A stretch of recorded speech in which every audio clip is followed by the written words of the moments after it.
Hello दोस्तों, नमस्कार। Study portal में आप सबका स्वागत है। आज दोस्तों हम बात करेंगे एक ऐसी टॉपिक के बारे में जो हर टीचिंग एग्जाम में क्वेश्चन देता है। जैसा आपको दिख रहा है, टॉपिक का नाम है शिक्षण की सहायक सामग्री, यानी लर्निंग टीचिंग एड्स के बारे में आज डिस्कस करेंगे। थोड़ी सी दो चार चीज़ें इंपॉर्टेंट पढ़ेंगे और उसके बाद जितने भी एमसीक्यूज पूछे गए हैं अब तक, वो सारे एमसीक्यूज मल्टी चॉइस क्वेश्चन भी हम लोग डिस्कस करेंगे, ताकि जब भी आप एग्जाम में बैठें आपके पास जो भी क्वेश्चन आए वो क्वेश्चन आपके हाथ से निकल ना पाए। पहले हम थोड़ा सा टॉपिक को देखते हैं 2-4 मिनट के लिए, और फिर हम सारे के सारे क्वेश्चन आपके साथ डिस्कस करेंगे। क्योंकि अगर टॉपिक को थोड़ा देख लिया ना, फिर क्वेश्चन आपके लिए आसान हो जाने वाला है। अब देखिए, सबसे पहले शिक्षण सहायक सामग्री यानी लर्निंग टीचिंग एड्स के माध्यम से अध्यापक अपने शिक्षण को प्रभावशाली बना सकता है। यदि अध्यापक शिक्षण सहायक सामग्री का प्रयोग नहीं करता है तो जो शिक्षा है वो उबाऊ हो जाएगी, वो बोरिंग हो जाएगी। यानी टीचिंग को इंटरेस्टिंग बनाने के लिए, उसके साथ बच्चों का लगाव करने के लिए, उसको बहुत ज़्यादा इंटरेस्टिंग बनाने के लिए आप इनका यूज करते हो। सहायक सामग्री के प्रकार आप देखिए, कौन से प्रकार की टीचिंग लर्निंग एड्स होती हैं। नंबर एक, सबसे पहले बात आती है श्रव्य सामग्री की, यानी जिनको सिर्फ सुना जा सकता है। जो सामग्री हम सुनने के लिए प्रयुक्त करते हैं वह श्रव्य सामग्री कहलाती है। जैसे रेडियो है आपका, MP3, टेप रिकॉर्डर है, लिंगवा फोन है, ग्रामोफोन है, माइक्रोफोन है, आदि आदि आदि। अब देखिए, क्वेश्चन ये तो पूछा ही जाएगा, लेकिन ये भी पूछते हैं कि निम्नलिखित में से कौन सी श्रव्य सामग्री है या नहीं है। Radio, MP3, tape recorder, lingua phone, gramophone, microphone, ये सब आपकी श्रव्य सामग्री में आते हैं। फिर आता है आपका दृश्य सामग्री, जिसको देखा जा सके। जो सामग्री केवल देखने के काम आती है वो दृश्य सामग्री कहलाती है। जैसे पुस्तकों को हम देख सकते हैं बट सुन नहीं सकते। श्यामपट्ट बोर्ड, जो ब्लैक बोर्ड व्हाइट बोर्ड जो आपका होता है, मॉडल आपके होते हैं, समाचार पत्र आपके होते हैं, शब्दकोश यानी डिक्शनरीज आपकी होती हैं, एटलस होते हैं, मानचित्र होते हैं, सारणियां होती हैं, एनसाइक्लोपीडिया वगैरह होते हैं। ये जो हैं ये आपके दिखने वाले उसमें आते थे। इसके अलावा और क्या क्या हो सकता है? एपिडाइस्कोप होता है, चार्ट होता है, स्लाइड होती हैं, ओवरहैंड प्रोजेक्टर यानी OHP होते हैं। ये सर्वे सामग्री के अंदर आते हैं, सिर्फ दृश्य सामग्री के अंदर आते हैं। पहले आपने सर्वे देखा, फिर आपने दृश्य देखा। अब बात आती है सर्वे दृश्य सामग्री की, जो ऑडियो विजुअल एड्स होते हैं, दोनों प्रकार की होती हैं। जैसे टीवी को देख और सुन सकते हैं, कंप्यूटर को देख सुन सकते हैं, वीडियो को देख सुन सकते हैं, टेक्स्ट को भी आप लोग, वीडियो डिस्क को भी, और टेली कॉन्फ्रेंसिंग को भी। तो ये सारी चीजें आपकी सर्वे दृश्य सामग्री में आती हैं। उसके बाद क्वेश्चन शुरू करने से पहले कुछ चीज और देखिए।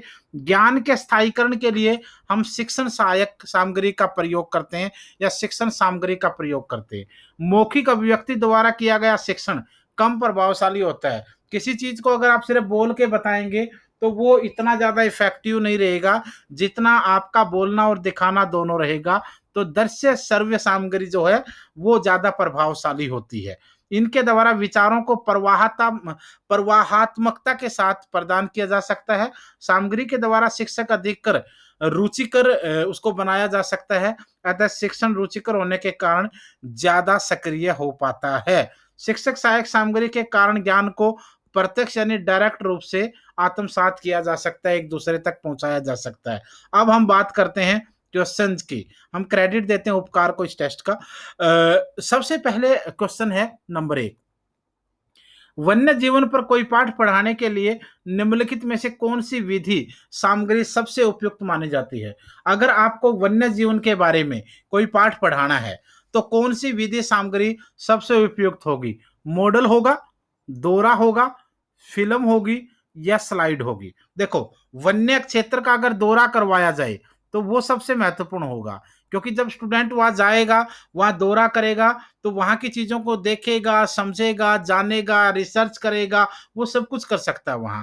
तो वन्य जीवन पर पाठ पढ़ाने के लिए उस एरिया का अगर दौरा हो जाए तो उससे बेटर बात कोई हो ही नहीं सकती है। क्वेश्चन नंबर दूसरा, दृश्य सर्वे और शारीरिक गतिविधियां एक शिक्षक को शिक्षण में मदद करती हैं। दृश्य सर्वे और शारीरिक गतिविधियां एक शिक्षक को शिक्षण में मदद करती हैं। ऐसा क्यों है? ऐसा क्यों कहा जाता है? इसकी वजह यह है कि इंद्रियों का अधिकतम उपयोग करके सीखने में ये सहयोग करती हैं। क्वेश्चन नंबर तीसरा, निम्नलिखित में से किसे एक प्रोजेक्ट सहायता सामग्री नहीं माना जाता? प्रोजेक्ट सहायता सामग्री इनमें से कौन सी नहीं है? स्लाइड प्रोजेक्टर प्रोजेक्ट सहायक सामग्री है, ओवरहेड प्रोजेक्टर ये भी सामग्री ऐसी ही है, और एपीडियास्कोप पारचित्रदासी ये भी ऐसी है। तो जो ब्लैक बोर्ड है ना, जो ब्लैक बोर्ड है वो एक प्रोजेक्ट सहायता सामग्री नहीं है, बाकी सब है। तो ब्लैक बोर्ड जो है वो आपका यहां पर क्या आ जाएगा, आंसर आ जाने वाला है। ठीक है, उसके बाद अच्छा एक चीज और बता दूं, मैं शुरू आगे तो कर ही रहे हैं, ऑल ओवर इंडिया में हम लोग स्टडी मटेरियल पहुंचाते हैं by courier, CTET, DSSB, KVS, NVS सभी प्रकार के टीचिंग एग्जाम के लिए। तो इस नंबर पर कॉल या व्हाट्सएप पर बात करके ऑर्डर कर सकते हैं। क्वेश्चन नंबर 4, शैक्षणिक दौरों के दौरान अपने बच्चों से आपकी क्या अपेक्षाएं नहीं होनी चाहिए? नहीं होनी चाहिए पूछा, होनी नहीं पूछा है। शैक्षणिक दौरों के दौरान अपने बच्चों से आपकी क्या अपेक्षाएं नहीं होनी चाहिए? बच्चों को दौरे का आनंद लेना चाहिए, ये तो अपेक्षा होगी, तभी तो आप लोग दौरे पे ले जाने का उसको फायदा हो पाएगा। तो एक तो बच्चे पूरा आनंद लें, दूसरा बच्चों का अवलोकन करके प्रश्न पूछने चाहिए। अगर बच्चे प्रश्न पूछेंगे तभी तो इंटरेस्टिंग रहेगा, तभी तो आपको लगेगा कि हम बच्चों को फायदा हो रहा है।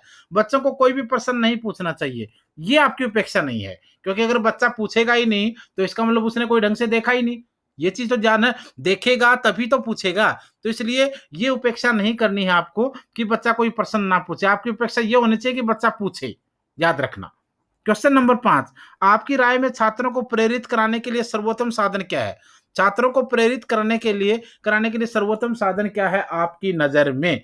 पाठ को सबसे रोचक बनाना, ये सबसे जो है प्रेरित करने वाला काम है। क्वेश्चन नंबर 6, शिक्षक निम्नलिखित के लिए शिक्षण संबंधी सहायता सामग्री का उपयोग करते हैं। शिक्षक जो है वो निम्नलिखित के लिए शिक्षण संबंधी सहायता सामग्री का उपयोग करते हैं। किसके लिए वो करते हैं? आंसर आएगा शिक्षण को रोचक बनाने के लिए वो ऐसा करते हैं। क्वेश्चन नंबर 7, आजकल शिक्षक और विद्यार्थी दोनों आजकल शिक्षक और विद्यार्थी दोनों को कंप्यूटर पर काम करना आवश्यक नहीं है, गलत हो जाएगा। कंप्यूटर की अच्छी जानकारी होनी चाहिए, ठीक है, क्योंकि स्टूडेंट और टीचर दोनों को कंप्यूटर की अच्छी जानकारी होगी तभी जा करके फायदा हो पाएगा भाई, क्योंकि डिजिटल का जमाना है, सब कुछ डिजिटलाइज हो चुका है। क्वेश्चन नंबर 8, किसी पठन सामग्री को एक दौर में पढ़ना खालिस्तान पढ़ाई के रूप में जाना जाता है। किसी भी पठन सामग्री को एक दौर में पढ़ना समूहित पढ़ाई के रूप में जाना जाता है, बी रहेगा। क्वेश्चन नंबर आपका है 9वां क्वेश्चन, यदि कोई छात्र पीछे बैठता है और वह बार बार उठकर ब्लैक बोर्ड देखे और बैठ जाए तो आप क्या अर्थ लगाएंगे? उसका मतलब क्या रहेगा? उसकी नजर कमजोर है या फिर उसको क्लियर नहीं दिख रहा है। क्वेश्चन नंबर है आपका 10वां, निम्नलिखित में से किसे छात्रों द्वारा जानकारी और समझ हासिल करने का सबसे असरदार माध्यम या स्रोत माना जाता है? किताबों को सबसे असरदार और माध्यम माना जाएगा स्रोत। क्वेश्चन नंबर 11, पढ़ते समय किताब और आंखों के बीच कितनी दूरी होनी चाहिए? एक स्टैंडर्ड जो डिस्टेंस है वो कितना होना चाहिए भाई? कम से कम 12 इंच, 1 फीट तो होनी चाहिए भाई। क्वेश्चन नंबर 12, छात्रों के लिए गृह कार्य का क्या लाभ है? छात्रों के लिए को जो होमवर्क दिया जाता है उसका फायदा क्या है? उनसे और कड़ी मेहनत करवाता है, ठीक है, छात्रों द्वारा समय की बर्बादी को कम करता है, ठीक है, खुद से पढ़ाई करने की आदत डेवलप हो जाती है, ऑल ऑफ द अबव सारे के सारे ठीक रहेंगे भाई। क्वेश्चन नंबर 13, कक्षा में पढ़ाई को और रोचक बनाने का सबसे महत्वपूर्ण घटक बताओ। कक्षा में पढ़ाई को और रोचक बनाने का सबसे महत्वपूर्ण घटक आपको बताना है। पाठ्य की विषय वस्तु, पाठ योजना, शिक्षक का व्यक्तित्व, पढ़ाने की विधि, जो टीचिंग मेथड है वो भाई। क्वेश्चन नंबर 14, व्यवस्थागत अक्षेत्र संबंधी भ्रमण करने में व्यवस्थागत अक्षेत्र संबंधी भ्रमण करने में विद्यार्थियों के साथ शिक्षक हमेशा रहना चाहिए। क्वेश्चन नंबर 15, यदि आप स्कूल में बच्चों के लिए किताब लिखने की योजना बना रहे हैं तो निम्नलिखित में से क्या आपके लिए मुख्य विमर्श होना चाहिए?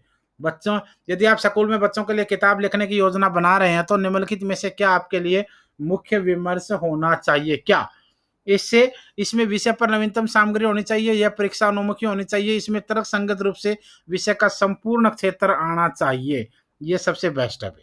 क्वेश्चन नंबर 16, ब्लैक बोर्ड पर लिखने के उद्देश्य से किसी शिक्षक के लिए कौन सी विधि सही रहेगी? ब्लैक बोर्ड पर लिखने के उद्देश्य से किसी टीचर के लिए बेस्ट विधि क्या होगी? विषय लिखना और फिर विद्यार्थियों को उसे पढ़ने को कहना। आगे देखिए क्या है। तेजी से और जितना हो सके साफ साफ लिखना, बट तेजी गड़बड़ हो जाएगी ना, तेजी गड़बड़ हो जाने वाली है। विद्यार्थियों के सामने एक प्रश्न रखना और फिर उनके द्वारा बताया गया उत्तर लिखना, यस, ये सबसे बेस्ट तरीका होता है भाई। क्वेश्चन नंबर 17, शिक्षक शिक्षक द्वारा ब्लैक बोर्ड का सर्वोत्तम उपयोग किसके लिए किया जाता है? शिक्षक द्वारा ब्लैक बोर्ड का सर्वोत्तम उपयोग किसके लिए किया जाता है? महत्वपूर्ण तथा उल्लेखनीय बिंदु लिखने के लिए, मेन मेन पॉइंट लिखते हैं भाई। क्वेश्चन नंबर 18, एक रेखा चित्र में 1000 से अधिक शब्द निहित होते हैं, इसका अभिप्राय है कि शिक्षक को क्या कक्षा में शिक्षण उपकरणों का उपयोग करना चाहिए भाई। क्वेश्चन नंबर 19, निम्नलिखित में से क्या प्रक्षेपित साधन में नहीं आता है? प्रक्षेपित साधन में क्या नहीं आता है? ब्लैक बोर्ड नहीं आता है भाई। क्वेश्चन नंबर 20, एक अध्यापक के लिए ब्लैक बोर्ड पर लिखने के लिए निम्नलिखित में से कौन सी पद्धति सही है? एक अध्यापक के लिए ब्लैक बोर्ड पर लिखने के लिए निम्नलिखित में से कौन सी पद्धति जो है वो सही है? मुख्य बातों को जहां तक संभव हो स्पष्टता से लिखना चाहिए, मेन मेन पॉइंटों को। क्वेश्चन नंबर 21, अध्यापन के प्रति गत्यात्मक उपागम का अर्थ बताइए। अध्यापन के प्रति गत्यात्मक उपागम का तात्पर्य क्या है? आंसर है अध्यापकों को ऊर्जावान तथा गतिशील होना चाहिए। क्वेश्चन नंबर 22वां, निम्नलिखित में से कौन सा प्रक्षेपित साधन का स्रोत है? प्रक्षेपित साधन का स्रोत इनमें से क्या है? छाया अक्षेपित्र यानी एपिडाइस्कोप। क्वेश्चन नंबर 23, प्रभावी शिक्षण सहायक सामग्री वह है। प्रभावी शिक्षण सहायक सामग्री कौन सी होती है? जो सभी ज्ञानेंद्रियों को सक्रिय करती हो वो होती है भाई। क्वेश्चन नंबर 24, अध्यापक द्वारा अनुदेशनात्मक सहायक सामग्री का उपयोग कक्षा की गरिमा प्रदान करने के लिए करना होता है, विद्यार्थियों को आकर्षित करने के लिए, या संकल्पनाओं की स्पष्टता के लिए ये ठीक रहेगा। क्वेश्चन नंबर 25, शिक्षण सहायक सामग्री के बारे में निम्नलिखित में से कौन से कथन सही हैं? शिक्षण सहायक सामग्री लर्निंग टीचिंग एड के बारे में कौन से कथन जो हैं वो सही हैं, ये आपसे पूछा गया है। वे संकल्पना धारण को लंबे समय तक बनाए रखने में मदद करती है, ठीक है। विद्यार्थियों को अच्छी तरह से सीखने में मदद करती है, ठीक है। वे शिक्षण और अधिगम प्रक्रिया को रोचक बनाती है, ठीक है। रटकर सीखने की प्रक्रिया को बढ़ावा देती है, गलत हो जाएगा। तो इसका मतलब 1 2 3, अब देखो डी आंसर आ जाएगा। नेक्स्ट क्वेश्चन है आपका 26वां, शिक्षण संबंधी सहायक उपकरणों की उपयोगिता के औचित्य का आधार बताएं। शिक्षण संबंधी सहायक सामग्री उपकरणों की उपयोगिता के औचित्य का आधार आपको बताना है। विद्यार्थियों के अधिगम परिणामों को इष्टतम करना। क्वेश्चन नंबर 27, प्रत्येक शिक्षार्थी अपने आप में विशिष्ट होता है। प्रत्येक शिक्षार्थी अपने आप में विशिष्ट होता है यानी स्पेशल होता है। किसी भी दो शिक्षार्थियों की क्षमता, रुचि तथा प्रतिभा में समानता नहीं होती है, इसी वजह से प्रत्येक अपने आप में विशिष्ट होता है। क्वेश्चन नंबर 28, शिक्षार्थियों के शिक्षण अधिगम में जो अंतर रह जाता है, शिक्षार्थियों के शिक्षण अधिगम में जो अंतर रह जाता है उसका निदान क्या होना चाहिए? उनका निदान क्या होना चाहिए? उनका निदान आपका समुचित सुधारात्मक उपाय होना चाहिए। क्वेश्चन नंबर 29, अधिगम के संबंध में निम्नलिखित में से कौन सा कथन सत्य है? अधिगम के संबंध में निम्न में से कौन सा कथन सत्य है? बच्चों के द्वारा की गई गलतियां ये बतलाती हैं कि अधिगम प्रक्रिया पूरी नहीं हुई है। अधिगम एक ऐसे वातावरण में प्रभावी होता है जहां शिक्षार्थी सकारात्मक व भावनात्मक रूप से संतुष्ट होते हैं, या अधिगम के किसी भी अवस्था पर सीखना भावनात्मक कारकों को से प्रभावित नहीं होता, या अधिगम मूल रूप से मानसिक क्रिया है। अधिगम एक ऐसे वातावरण में प्रभावी होता है जहां शिक्षार्थी सकारात्मक तथा भावनात्मक रूप से संतुष्ट होते हैं। नेक्स्ट क्वेश्चन है आपका 30वां